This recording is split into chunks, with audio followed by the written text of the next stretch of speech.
I'm pleased to be here today to share this important message and to thank our partners for working to make this a priority. Kids, pets, and hot cars do not mix. Even if you think you'll only be a few minutes, the risk of heat-related illness is far too great. Thank you to the Calgary Parking Authority for bringing attention to this through their third annual Child Safety Awareness Campaign. As a member of the Calgary Animal Working Group, which includes the Calgary Police Service, Calgary Community Standards, the Calgary Fire Department, and Calgary 911, we are excited to have partnered with the Calgary Humane Society to address the issue of pets left in vehicles during extreme temperatures. This unified approach will enable us to deal with the calls in a consistent manner, and all of these matters will be followed up in some capacity. I would also like to take this opportunity to remind Calgarians that there may be legal consequences as well. Parents and caregivers who leave children unattended in hot vehicles could face charges under the Child, Youth and Family Enhancement Act, as well as criminal code offences. The Alberta Animal Protection Act and the Criminal Code can also hold people responsible for causing unnecessary pain, suffering, or injury to an animal. This summer, I really urge parents and caregivers to think twice before leaving their children or pets unattended in a vehicle. Saving a few minutes is just not worth the risk. For example, if you're taking your family to the zoo, you leave your pets at home. I would now like to call on my partners, beginning with Adam Loria, Public Education Officer for Alberta Health Services Emergency Medical Services, followed by Officer Brad Nichols, Manager of the Calgary Humane Society Animal Cruelty Investigations. And we'll take questions after the statements. Thank you. Thank you very much. Thanks for having me.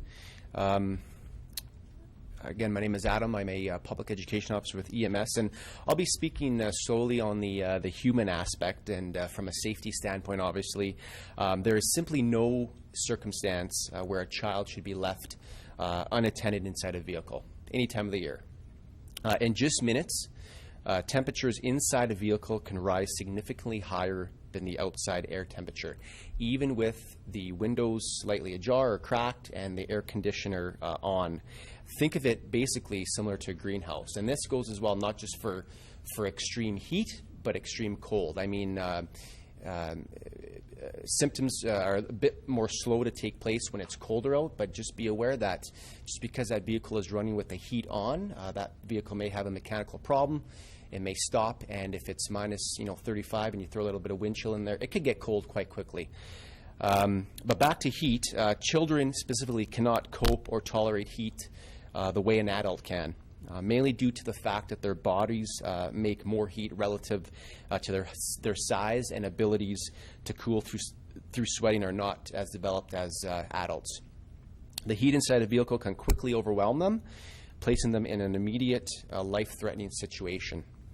Heat cramps and exhaustion can be reversed with various cooling techniques if treated promptly. If left untreated, a child can develop heat stroke, also known as hyperthermia, which could be life-threatening in the long term.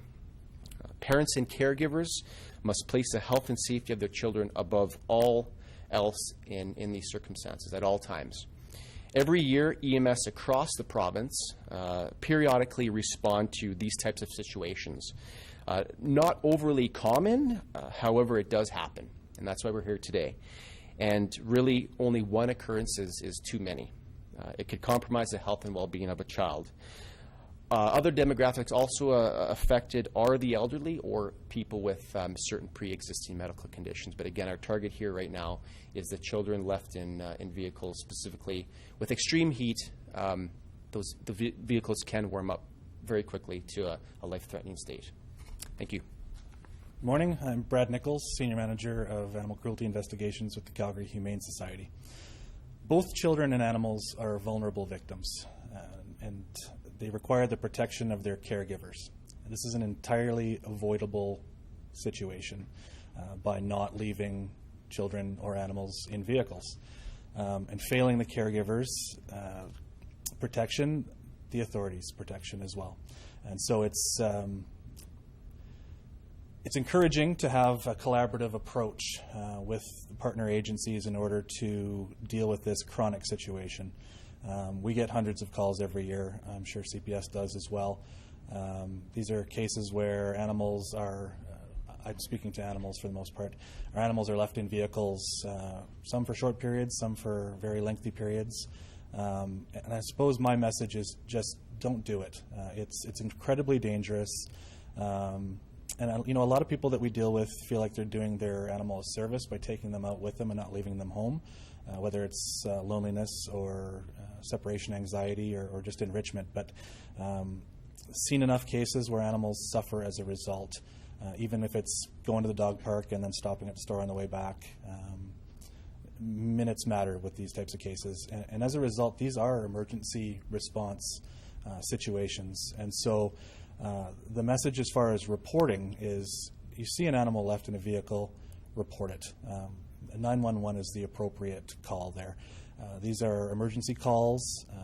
If you call the Calgary Humane Society, we will certainly take the call, but quite likely if we don't have an officer available to get to that location within an adequate amount of time, we're going to defer that to CPS anyways. And we do work together as far as follow-up with these files as well, should the vehicle be gone upon attendance or by the time the call is reported.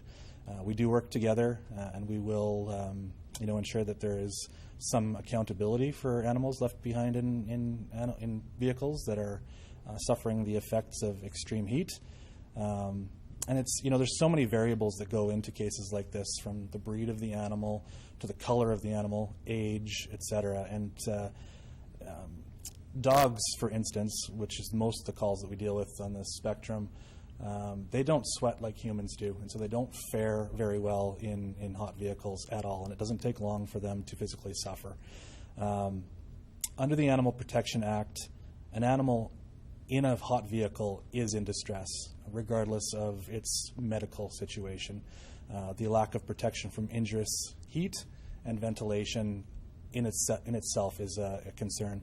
And you don't necessarily know that the dog is okay or not just visually. Once an animal is removed and seized, it does need to see a veterinarian for medical clearance. Under the Animal Protection Act, you're looking at a maximum penalty of $20,000 fine and up to a lifetime prohibition from owning animals. And both would be, quite a significant impact to someone who, made a mistake and left an animal in a hot vehicle.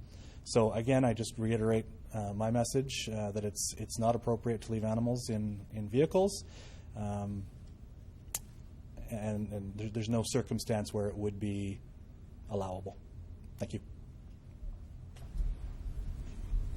Yeah, so it seems like we're in the middle of summer, right? So it's a little, not late, but why now are you sending this message? Has there been like a rash of calls, or? So this is not our first messaging for this issue this summer. It's ongoing messaging. It's a chronic situation that pops up every summer. We've certainly, from the Humane Society's perspective, put out videos and infographics on this subject matter. We've just gone through a bit of a heat wave here with weather warnings, and so it seemed appropriate to jump on this now and not delay it any further. Did you see quite a few animals in distress over the past couple of days? Can you quantify that at all? I can say that we, on Monday and Tuesday, where we had temperatures in the 31 to 33 range, we seized several animals for heat-related issues. Not all from vehicles, but certainly, animals left out in yards without adequate access to shelter or shade are going to feel the same effects as an animal in a vehicle. So, yes, it's been a very busy period, and as the temperature climbs, or alternatively in the winter where it plummets, those tend to be our busiest times for environmental type calls. Do you know if any of those animals have passed away? The animals that we have seized have not passed away. Do you guys have any tips for people to be aware of this, to make sure that you're not forgetting to keep a child or pets, anything like that? Well, online and our written material, it does give many options, like leaving something in the back of your car to remind you to check the back before you leave your vehicle. As Brad said earlier, zero leaving animals or children in the vehicle when you go out. And I think if people get in the habit of thinking that way, then there is not going to be a need for a reminder. When you're out, if you're leaving the vehicle, your child and your animal are leaving the vehicle with you. And I think that's best case practice. Maybe Adam would be better to explain this part, but just kind of describe exactly what happens to a child as, you know, the minutes go by. You know, they're stuck in that vehicle and it's getting hotter and hotter. What's happening to their body? Really to test me there on that one. No, it's all good. So essentially, like I said before, in a vehicle, when it's warm out, even though that air conditioning may be on or there may be a window that's slightly open, it's essentially like a greenhouse. And what do we do with greenhouses? We grow nice fruits and vegetables. So it gets very warm very quick. Now, I won't get too much into the physiology of the body, but specifically with children, they can't cope with that type of that type of drastic heat change so quick. And we're talking, you know, could be within a number of minutes. If it's 30 plus degrees outside and there's sun out, it could be very quick. So that's the problem. They're not like you and I where we can adjust and begin sweating or perspiring. They can't cope. They can't adjust, and they will for a short time, but they can become quite lethargic, pre-syncopal, which means, you know, someone is about to faint or go into a semi-conscious or unconscious state. So again, the body will initially begin to sweat, but that could quickly subside once those stores are used up, and then once sweating ceases or stops, that's life-threatening. So like I said, once is too many. And you know, we've been to some very close calls in years past that had resulted in hospitalization of children. So again, it's even though you're going in for 2 minutes or you think you are, it's not worth it. So don't take those chances. Adam, can you speak to the number or volume of calls you guys have faced during this latest heat wave, or in any given period of time, maybe throughout summer? Yes. So specifically to children in vehicles, I haven't been made aware of any calls this year. It does happen, though. I can recall, you know, significant events in years past. But as my colleagues mentioned here, we have been as well on top of the heat-related messaging, not specific to vehicles, but just being outside. So we have received a number of heat-related emergencies. Luckily, none of them have resulted, from what I've been told, in life-threatening injuries, but a handful have resulted in hospitalization. So it's been pretty warm out, but again, the main thing is stay hydrated and seek cool areas. And just a quick question for police. Brad had mentioned the fines and potential charges and prohibition against animals. Can you speak to that with children? Are there potential criminal charges that could come out of this? Yes, of course. There's up to a $10,000 fine and 18 months in jail, depending on the case, but under the Child Enhancement Act. And under the criminal code, same. So we would definitely be looking at laying charges, depending on the case-by-case basis, of course. And what messaging are you sending to the public? Just call 911 when they see this, or what should they be doing? I think in that case, 911 is the proper way to go. As Brad said, it is an emergency. A child or an animal left in a vehicle, they don't cope with the heat well. So it's safest to call 911 and have one of our agencies attend and deal with it, because we're trained to know what to look for. It's kind of sad that you guys feel you have to keep saying this. Like, it should be common sense. Don't leave your animals, don't leave your kids in the car, yet we seem to be here time and time again. Sorry if I cut you off, Adam. Go ahead first. Sure, yeah. I mean, that's just part of our safety initiatives, right? 911 calls, the same 911 calls happen on a year-to-year basis, so it's our job to put out that messaging and hopefully, like I said, it's getting through to people, but the calls still do happen. Just to reiterate, so the process, from a 911 first responder angle, I mean, if somebody sees a human, I don't want to speak to animals, but if someone sees a human child in a vehicle, and a 911 call is placed, in most circumstances, it's a tri-services response. So it'll be EMS, police, and fire. From an EMS perspective, if we were to arrive there first, it's obviously case by case. We'll assess the situation. I believe the fire department does have tools to get into vehicles, but if we notice the child in distress and they're not responding to us, and we're the only ones there, we will break a window to get in that vehicle. If the child is looking at us, waving, playing, having a good time, and our colleagues are just down the road, we probably won't be doing that.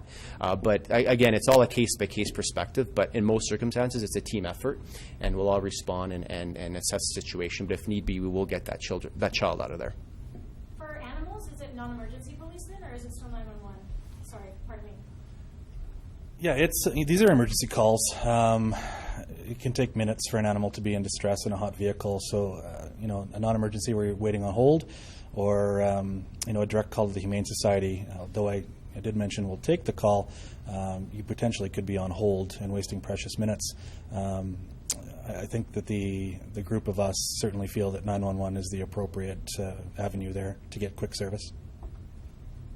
And in regards to your earlier question about frustration, I don't think that's the right word. I think that we're trying to just keep it in the forefront of everyone's mind and keep the public educated about the situation with animals or children in cars. I don't think anybody leaves the house thinking they want to put their child or their animal in distress. I don't think that's the situation at all. I think, as Brad said earlier, a lot of times it's that they feel that the animal coming with them or the child staying in the cars is quicker and more efficient. So I think just these constant reminders, just to let people know that, you know what, zero, do it never is the way to go. Thanks. Are there any situations in which it would be proper for a citizen to try and break the window? And if that were the case, would there be any kinds of consequences or charges pending for that? I guess I'll take this one. In that situation, I mean, technically that would be property damage, but as we've seen, it's a case-by-case basis. We've dealt with calls where the public has done that, and no charges were laid against that person because they felt that animal was in fear of them dying, like severe distress. And it's difficult for us to say when to do that because it is a case-by-case basis. And when we go to a call and we make those assessments, we've been trained and we're used to what to look for. Whereas a member of the public, emotions get involved a lot more in that case. So what they feel may be distress may not actually be at that point yet. So it'd be very difficult for me to say, in this situation, you do this, this, and this. It really is a case-by-case basis. And ideally, we would want you to wait for the authorities of some of our agencies to attend. If it's a life or death situation, then you as a citizen need to do what you feel is right.